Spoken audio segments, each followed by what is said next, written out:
Good morning, class. I have a little bit of a different view because the ESL department bought me a nice big whiteboard. So I have a lot more space that I can write on now, and that's going to be helpful for me. So I've had to change my view a little bit. I hope this works for you. I do want to call your attention to a change in the way that the class sessions will be numbered and dated. I have been asked to use the date of the specific class. So this would be tomorrow's class, April the 28th, a Tuesday. I've also been asked to change my numbering system. Instead of going from 1 and continuously numbering forward, I am going to number each class 1, 2, 3. So each class will be a 20-minute segment, and then it will start over again. So when you see the date change to April 30th, there will be a 1, 2, 3. Sorry for the confusion, but this is a change that I've been asked to make because it's, I think, what everybody else is actually doing. Our class is just a little different because we don't use the curriculum, and so we don't have those 3 sections. If you remember in Ventures, there are 3 distinct sections for each lesson, and I don't have that, so I was not numbering that way, but this will work just fine as long as we all understand what I'm doing. So, all right, we're going to have one more lesson on tag questions. We talked about what tag questions were, and they are certainly not new to you, but they can still be confusing whether you're trying to use them or you're listening and trying to decide what the intent of the speaker might be. So we're going to talk about tag questions just a little bit more today, and we're going to focus on the intonation, the tone in which someone actually speaks that question, and tune our ears a little bit more closely to that intonation. The intonation will be either a falling intonation or a rising intonation, falling or rising. Most of the statements that we make just as a statement, not a question, will be in a more of a falling tone. So if I were to kind of cover up this part and just speak this as a statement, my tone would be of a falling nature. He can help us. Okay? He can help us. There's not a rise in my voice when I speak it as a statement that ends with a period. Okay? When we say statement, we're talking about that sentence that ends with a period. Now, if we said it as an exclamation, it would have a rising tone. He can help us, but that would be as an exclamation, okay? Exclamatory type of sentence. But as a statement, our voice is typically a falling voice. He can help us. When we add the tag, we give the listener a sense of whether we are sure or we're not so sure, because sometimes we're trying to get a little more information from the listener. We want them to confirm for us whether we are certain about something or not, or whether we should be certain about something or not. So if I'm going to use a falling tone in my tag here, it's going to kind of give the sense to you that I'm fairly sure about this. I'm fairly sure about this, and I'm kind of hoping that you will confirm that with me. So here's how it would say. He can help us, can't he? He can help us, can't he? I might nod my head. He can help us, can't he? My tone is falling, and I'm giving you the opportunity now to say, oh yeah, he can help. Or he'll be glad to help, I'm sure. Or yeah, he always is happy to help. He can't help us, can he? He can't help us, can he? I'm pretty sure about that. Maybe he's busy. Maybe he's unable for some reason to help us. He can't help us, can he? And you would probably confirm that, nah, he can't help us. He's too busy. My tone is a falling tone. I'm pretty sure about what I'm saying, but I'm not 100% sure. All right? Now, if I decide I want to use, or if I need to use a rising tone, it would sort of sound like this. He can help us, can't he? Okay? He can help us, can't he?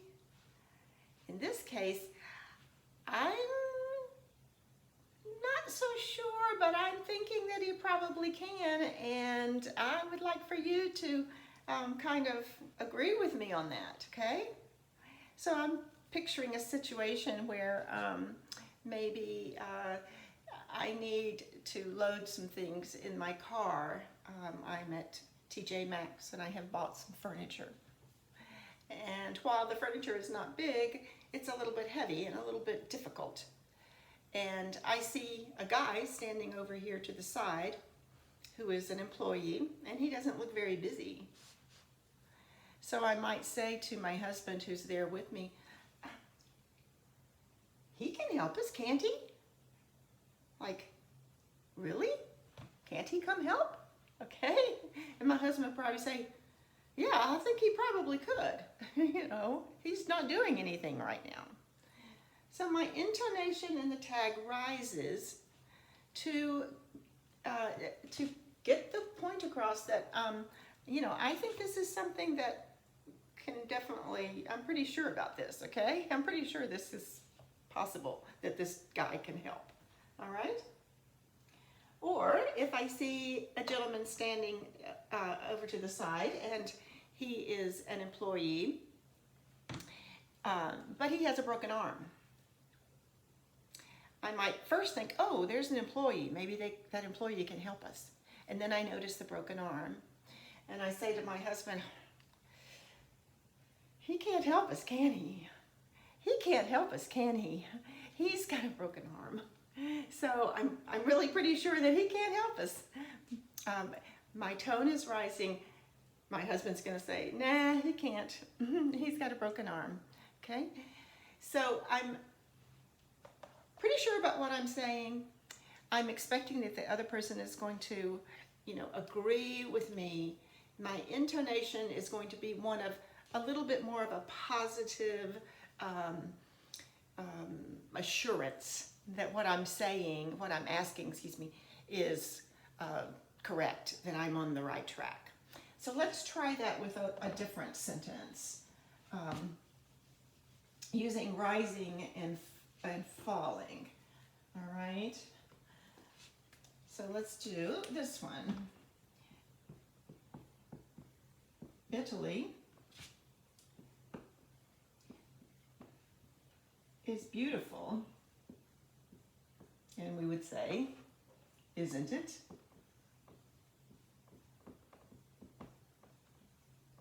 All right. If I am going to try to seek information, I'd say I've never been to Italy, okay? And I am talking with someone about where I might take my next vacation, and they said, well, have you thought about Italy? And I, you know, say, well, that's a good idea. I haven't been there before. Italy is beautiful, isn't it? Okay. I'm not sure. I want them to confirm for me. Italy is beautiful, isn't it? I've got that falling tone that kind of lets that person know that I think it probably is beautiful. I want you to confirm that for me, okay? I'm not real sure about it. But if I've been to Italy, the other person's been to Italy, they say, oh, why don't you go back to Italy for your trip? And I'd say, oh, Italy is beautiful, isn't it? Okay. I'm just certain that they're going to agree with me. It's obvious between the two of us that Italy is beautiful. Italy is beautiful, isn't it? A little bit different intonation carries a lot of meaning when we are using tag questions. Now, the other thing I want to mention about tag questions, and it also falls true with intonation, is that tag questions can end with something besides the form of be that we have been doing. It's not always an isn't it or a can't he or a will she. Tag questions can often end with words like right, correct, agree. Okay. And there are others. Sometimes our modern,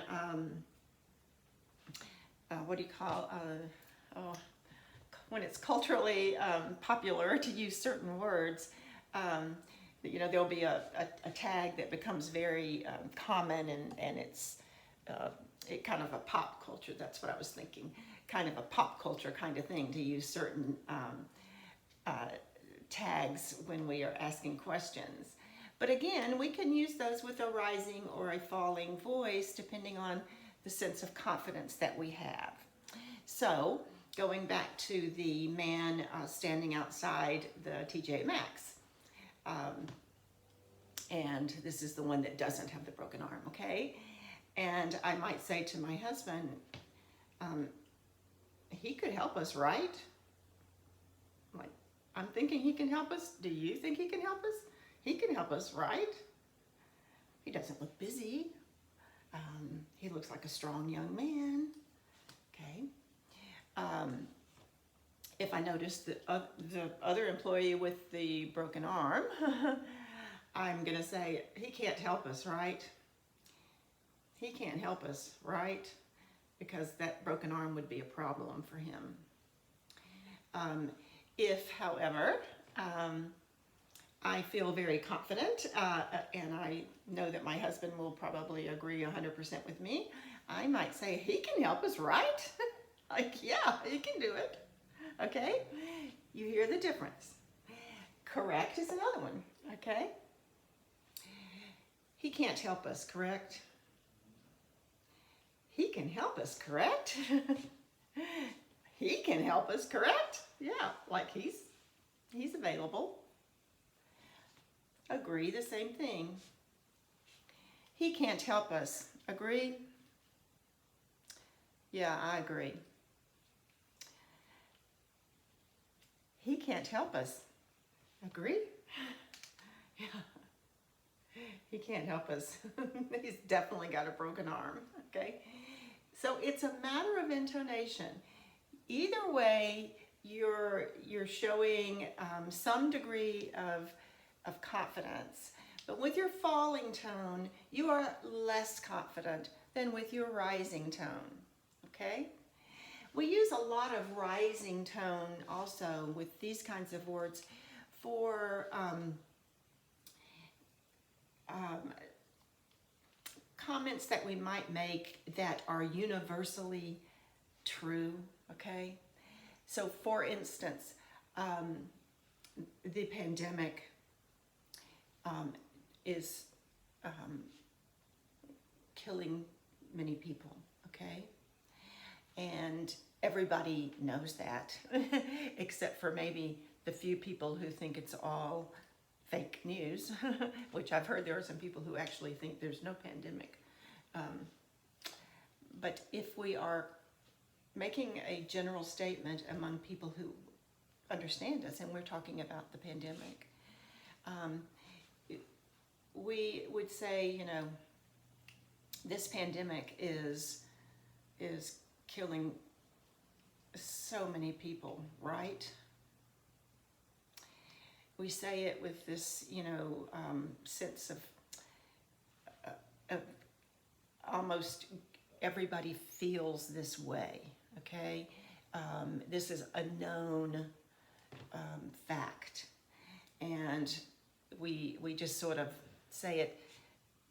We can use a rising or a falling, but it's almost a given, okay, a general understanding that this is the way it is. So we're really just saying a fact. We're stating a fact, but we're putting a tag on it. Thousands of people have died in the pandemic, correct? I know you're going to agree because it's a universally true statement. Everybody knows this. So you'll hear that used a lot of times almost as just a manner in which we might comment about various things. The weather, okay? A universal conversation item, right? Everybody talks about the weather every day, and it's pouring like all of those days that we met in the early spring, and every day was pouring rain every time that we met. And now we're having all these gorgeous days and we can't meet. But we might say then, this rain is ridiculous, isn't it?